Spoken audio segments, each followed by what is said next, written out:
নমস্কার। আজকে আমি ইলিশ মাছ রান্না করেছি। তো জামাই এনেছে ইলিশ মাছ। তো ইলিশ মাছটা আমি হলদি লবণ লাগিয়ে গরম তেল গরম করে ইলিশ মাছটা দিয়ে দিয়েছি কিছুটা তেল, আর আদা কাঁচা লঙ্কা জিরা বাটা আলু কেটে ভেজে নিয়েছি।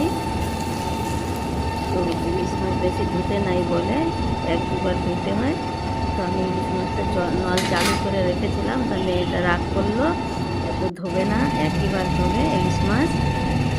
তো আমি আগে জানতাম না ইলিশ মাছটা ভেজে রান্না করতে নেই। তো আমি একটা রেস্টুরেন্টে বাড়ি গিয়েছিলাম, ওখানে ইলিশ মাছ রান্না করেছিল, তো আমি দেখেছি উনি রান্না করেছে।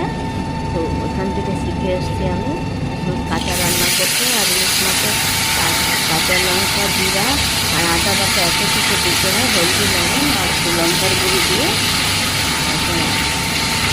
রান্না করতে হয়। তো আমি একটু ভেজে নিয়েছি মশলাটা, একটু হলদির গুঁড়ো দেবো, একটু লঙ্কার গুঁড়ো দেবো আর লবণ দিয়ে এটা ভেজে নেবো। একটু ভাজলে, বেশি ভাজতে হবে না, কেন আমার পেঁয়াজ রসুন নেই এতে, তো অল্প ভেজে নিতে হবে। তো এখন আমি লবণ দিয়েছি, একটু নেড়ে চেড়ে জল দিয়ে দেবো। জলটা ফুটবে, তারপরে সব আলু মাছ দেবো। অনেক ইলিশ মাছের অনেক দাম, তো ইলিশ মাছটা খাওয়া হয় না, জামাই আসলেই আনা হয় ইলিশ মাছটা। বছরে একবার আসে, একদিনই থাকে।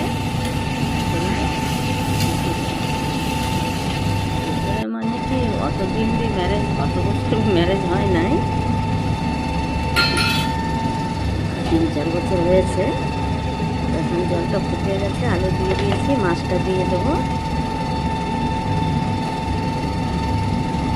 ঢেকে দেবো, ইলিশ মাছ রেডি।